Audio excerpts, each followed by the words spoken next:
Welcome back to my channel খাদ্যরসিক কলকাতা। তোমরা সবাই কেমন আছো? আশা করি ভালো আছো, আমিও বেশ ভালো আছি। তো আজকে আমি চলে এসেছি বরিশা চণ্ডী মেলায়। এখানে কি কি স্টল দিয়েছে সমস্ত কিছু তোমাদের এই ভিডিওর মাধ্যমে শেয়ার করছি। মেলা 7ই ডিসেম্বর থেকে শুরু হয়েছে, 16ই ডিসেম্বর অবধি চলবে। তো প্রথমেই ঢুকতে না ঢুকতে কিছু লাইটের কালেকশন দেখে নিলাম। ঠাকুরের জায়গায় দেবো বলে একটা বজরংবলীর সুন্দর একটা নাইট ল্যাম্প খুঁজে নিলাম। তো এগুলো হচ্ছে এক একটা 50 টাকা করে নিয়েছে। এছাড়াও আরও আছে 60 টাকা, 80 টাকা, বিভিন্ন দামের আছে। বিভিন্ন সুন্দর সুন্দর ফ্রেম করা ফটো ছিল। তো আমার এখান থেকে একটা সাদা ঘোড়া দেওয়া ফটো নেওয়ার ইচ্ছা ছিল, দামটা একটু বেশি লাগছিল বলে সেরকম আর নেওয়া হয়নি। 3D ফটোগুলো কিন্তু বেশ ভালো লাগছিল এখানে। মেলায় অনেকেই আসে নাগরদোলা চড়তে, অনেকে আসে জিলাপি খেতে, অনেকে আসে বিভিন্ন রকমের ফুড খেতে। কিন্তু আমি আসি একটাই রিজনের, সামনেই দেখতে পাচ্ছ কিসের স্টল। তো বিভিন্ন রকমের কাচের সেট আমার এত পছন্দ, বাড়ি ভর্তি শোকেসে প্রচুর কাপ রয়েছে, কাচের জিনিসপত্র রয়েছে, তাতেও আমার মন পোষায় না। এখান থেকেও আরও কিছু নিয়ে নিলাম। বেশ আর্টিফিশিয়াল ফ্লাওয়ার কাউন্টার ছিল। এখান থেকে আমার এই যে লতানো যে গাছগুলো রয়েছে এগুলো বেশ ভালো লাগে, কারণ আমার জানলার সাইডে দেবো বলে ভেবেছিলাম, কিন্তু ভাবা এক হলো আর এক নেওয়াই হলো না। মাকে দেখতে এলাম আমরা মা চণ্ডীর দর্শনে। তো খুব সুন্দরভাবে প্রতি বছরের মতো এবছরও প্যান্ডেলটা সাজিয়েছে, আর যত সন্ধ্যা বাড়ছে ভিড়ের সমাগম হয়েই চলেছে। আমি এসেছিলাম এই 5:15 নাগাদ, কিন্তু তারপরে 5:30 থেকে 5:30 পৌনে 6টা থেকে প্রচণ্ড ভিড় হচ্ছিল। আর আমি যেদিনকে গেছিলাম সেদিনকা ছিল 14 তারিখ, আর 2 দিন মাত্র মেলা রয়েছে, তো আরও বেশি ভিড়। তো দেখো ঢুকতে না ঢুকতেই কি সুন্দর একজন সেজে দাঁড়িয়ে আছেন জোকার।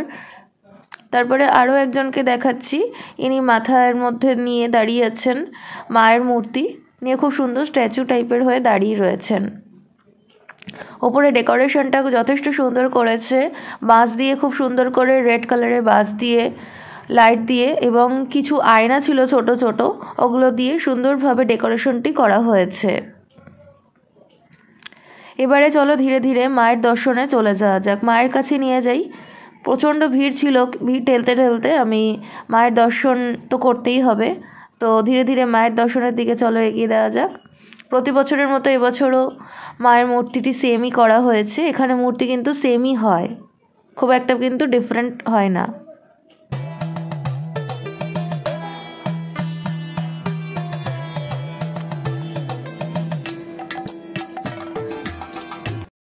এখানে বিভিন্ন ধরনের বড়ি রয়েছে। এখানে এই যে বড় বড় যে বড়িটা রয়েছে, এটাকে আমার ভুল ধারণা হয়েছিল, আমি ভেবেছিলাম এটা ফুলকপির বড়ি। হ্যাঁ, এক্স্যাক্টলি এই বড়িটা, কিন্তু না, দোকানদার বললেন যে না, এটা মটর ডালের বড়ি। মটর ডালের বড়ি ছিল, বিউলির ডালের বড়ি ছিল, মুসুর ডালের বড়ি ছিল, বেশ বিভিন্ন ধরনের বড়ি ছিল। তাছাড়াও অনেক রকমের পাঁপড়ও ছিল, সাবুর পাঁপড় ছিল, চিংড়ির পাঁপড় ছিল, আলুর পাঁপড় ছিল, ভ্যারাইটিস রকমের এখানে পাঁপড়, আচারেরও অনেক কিছু আইটেমস ভালো ভালো ছিল। নেম প্লেট বানানো হচ্ছিল, কোনোটার দাম 300 টাকা, কোনোটার দাম 400 টাকা। এবারে ডিজাইনের উপরে আর লেটারের উপর ডিপেন্ড করে কিন্তু নেম প্লেটগুলো এখানে দাম নিচ্ছে। এরপরে চলে এলাম আমার প্রচণ্ড একটা দুর্বল এটা স্টল, কারণ আমি চুড়ি পরতে ভীষণ ভালোবাসি। শাড়ির সাথে তো চুড়ি না পরলেই আমার হয় না। তো এত পছন্দ, এখান থেকে চুড়ি না নিয়ে তো আমি বাড়ি যাব না। তো এখানে স্কাই কালারের একটা চুড়ি দেখতে পাচ্ছ, আমি নিলাম 1 ডজন 40 টাকা দিয়ে। এরপরে চলে এলাম টুপি। না, টুপি কাউকে দিতে না, টুপি কিনতে, আমার জন্য নয়, আমার সাথে যিনি ছিলেন তার টুপিটার প্রচণ্ড প্রয়োজন ছিল, কারণ সে গাড়ি চালাচ্ছিল, তার মাথায় হেলমেটের মধ্যে টুপি না হলে ঠান্ডা লাগছিল। যাই হোক, ঠান্ডাটা তো কলকাতাতে ভালোই পড়েছে। তো এখান থেকে এই স্কিনার টাইপের টুপিগুলো নেওয়া হলো, যেগুলোর দাম হচ্ছে 30 টাকা।